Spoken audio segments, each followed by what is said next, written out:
The 2026 FIFA World Cup was supposed to be America's golden moment, the largest sporting event ever staged, 104 matches, 48 national teams, 16 host cities spread across 3 countries, and the United States positioned at the center of the entire spectacle, with 78 matches on American soil, including every knockout game from the quarterfinals through the final at MetLife Stadium in New Jersey.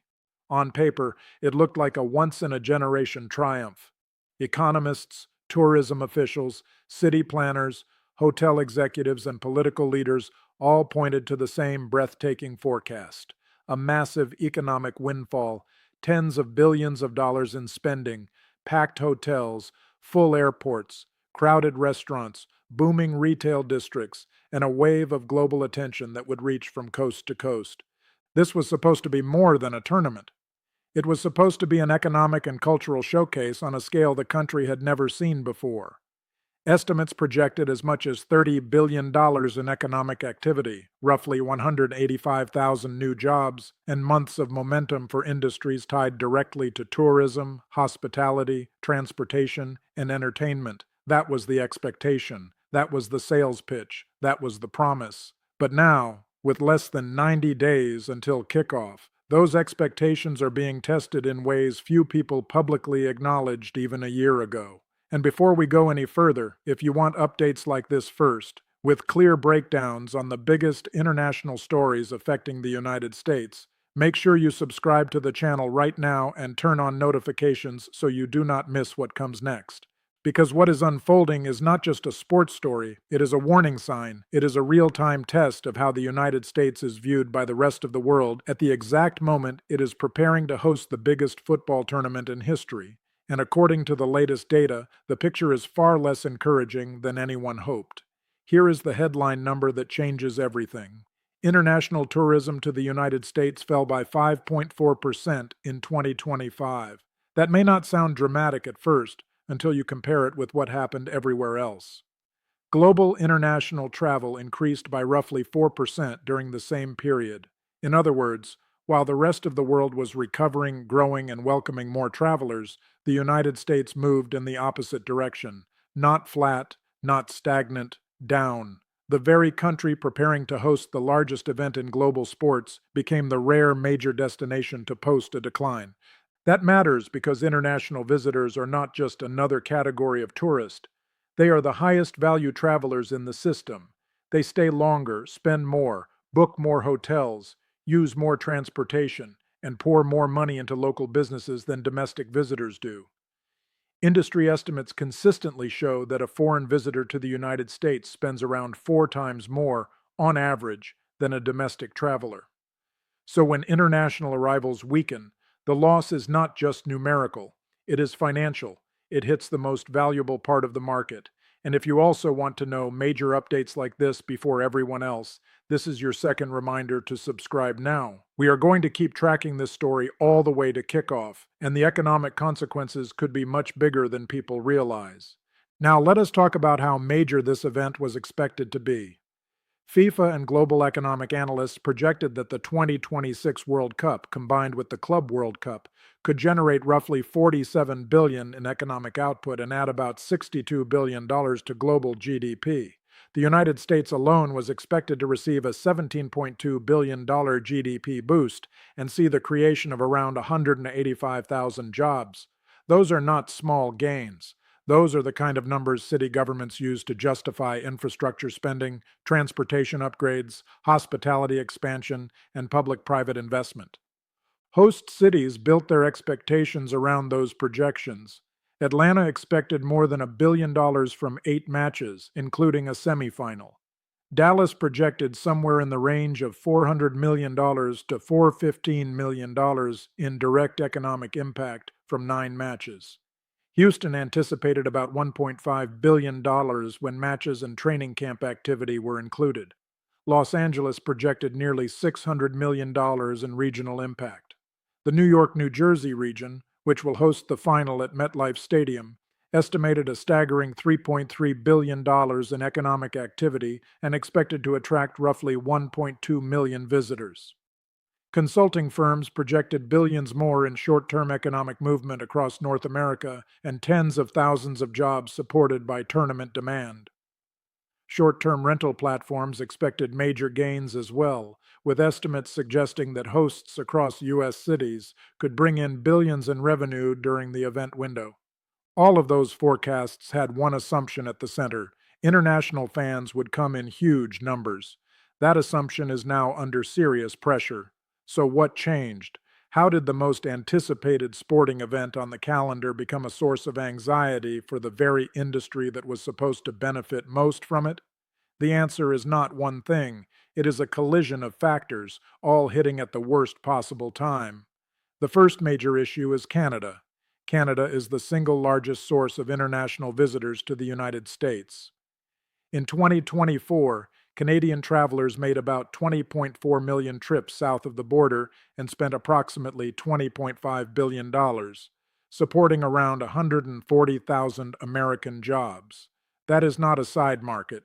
That is a pillar of the U.S. tourism economy, especially in border states and major gateway cities.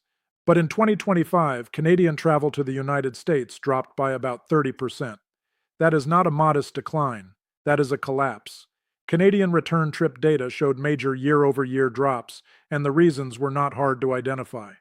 A weaker Canadian dollar made U.S. travel more expensive. Trade tensions and tariff disputes created political resentment. Tighter border enforcement and several high-profile detention stories made travelers uneasy. Industry experts described it as a perfect storm: economics, politics, and anxiety all reinforcing one another. And the consequences are not abstract. When millions fewer Canadians drive into American towns to shop, dine, stay overnight, and spend money, entire local economies feel it. Hotels lose bookings, stores lose customers, restaurants lose tables, gas stations, attractions, and transportation providers all see less traffic. From New York to Michigan to Washington State, businesses that depend on Canadian travelers are already feeling the drop. But this is not just a Canada problem. Travel from Australia, India, and parts of Western Europe has softened too. The United States' share of global international travel has fallen sharply over time, from 8.4% in the mid-1990s to under 5% recently, and by some estimates even lower heading into 2026. At the same time, other major destinations, including France, Greece, Mexico, and Italy, have seen arrivals rise. That is the part that should concern policymakers most. The world is still traveling. Demand is still there. People are still spending. They are just choosing other destinations. Travel industry leaders have begun acknowledging this more openly. U.S. tourism executives have warned that domestic travel is effectively flat once inflation is taken into account, and international inbound travel has fallen enough to make America an outlier among major destinations. Hospitality and travel executives have described the trend as concerning and have openly said the country needs to make visitors feel welcome again. That is a remarkable thing to hear on the eve of an event this large. Now consider the tournament structure itself. This World Cup will be co-hosted by the United States, Canada, and Mexico. The United States has 11 host cities and 78 matches. Canada has 2 host cities, Toronto and Vancouver, with 13 matches. Mexico has 3 host cities, Mexico City, Guadalajara, and Monterrey, with 13 matches. By any simple measure, the United States should dominate the economic upside. More matches, more premium rounds, larger stadiums, higher profile cities, the semifinals, and final. Every major advantage appears to be on the American side. But early indicators suggest a more complicated reality. Reports show that hotel booking growth tied to the World Cup period is lagging in some U.S. markets compared with Canadian and Mexican host cities. Ticket prices in the United States are also significantly higher than for similar matches in Canada and Mexico. Entry-level seats for major U.S. fixtures have been listed at levels well above comparable matches elsewhere on the continent. That matters in a tournament where traveling fans define the atmosphere and often plan long, expensive itineraries around multiple games. Imagine a supporter from Brazil, Germany, Japan, or Argentina trying to decide where to follow their team.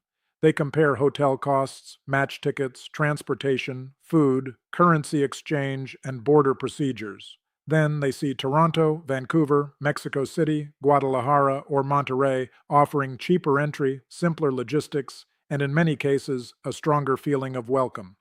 That decision becomes easier than many U.S. planners expected. Then there is the visa issue, which may be one of the most damaging own goals in this entire story. A proposal tied to U.S. entry procedures would require travelers from visa waiver countries to provide social media details from the previous 5 years during the SD process. These are not fringe markets. These include travelers from the United Kingdom, Japan, Australia, South Korea, and much of Western Europe, some of the most reliable and highest spending visitor groups for the United States. Immigration attorneys and travel advisors have warned that more data requirements could slow processing, create uncertainty, and push travelers toward easier alternatives in Canada or Mexico. Privacy concerns are also real. Many travelers are uncomfortable with the idea of submitting years of social media history to a government review process just to attend a sporting event. Add to that proposed new fees, including a visa integrity charge and other costs for foreign visitors, and the signal being sent becomes unmistakable. Coming to the United States is beginning to feel more expensive, more bureaucratic, more intrusive, and less welcoming. For global travelers with options, that message matters. And there is another layer to this story that could become one of the most controversial aspects of the entire tournament: travel restrictions affecting fans from countries whose teams have actually qualified. That means supporters from some participating nations could face extraordinary barriers or outright inability to enter the host country for matches. Think about the optics of that. Fans watch their national team earn a place on the world stage only to discover they cannot realistically travel to see them play in person.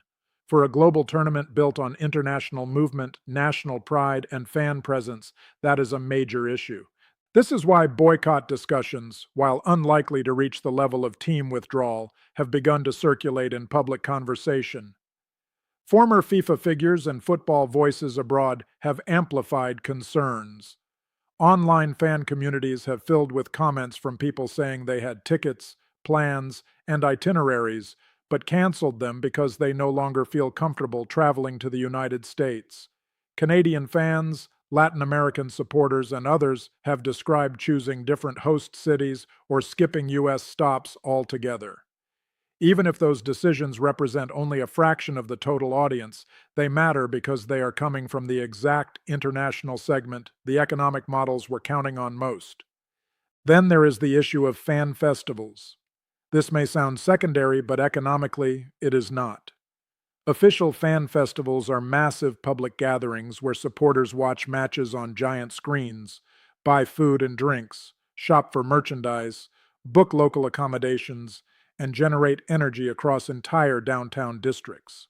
They attract people who may not even have stadium tickets, but still travel for the atmosphere. That means they are major economic engines. Yet several U.S. host locations have reportedly scaled back or canceled portions of their festival plans. Jersey City, directly across from the region hosting the final, has already pulled back from its festival concept. Other cities have reduced the scope of their public programming. That matters because the World Cup experience has never been limited to the 90 minutes inside the stadium. The citywide festival atmosphere is part of what drives tourism spending. If that energy is reduced, so is the incentive for casual international travelers to choose the United States over Canada or Mexico. Recent tourism figures only reinforce the concern. Early 2026 data pointed to another decline in international visitation to the United States, and some forecasts suggest the weakness could continue into the summer. Global tourism organizations have noted that among a large group of major economies, the United States stands out as one of the few moving in the wrong direction. Their message has been blunt: demand exists, but policy and perception are getting in the way.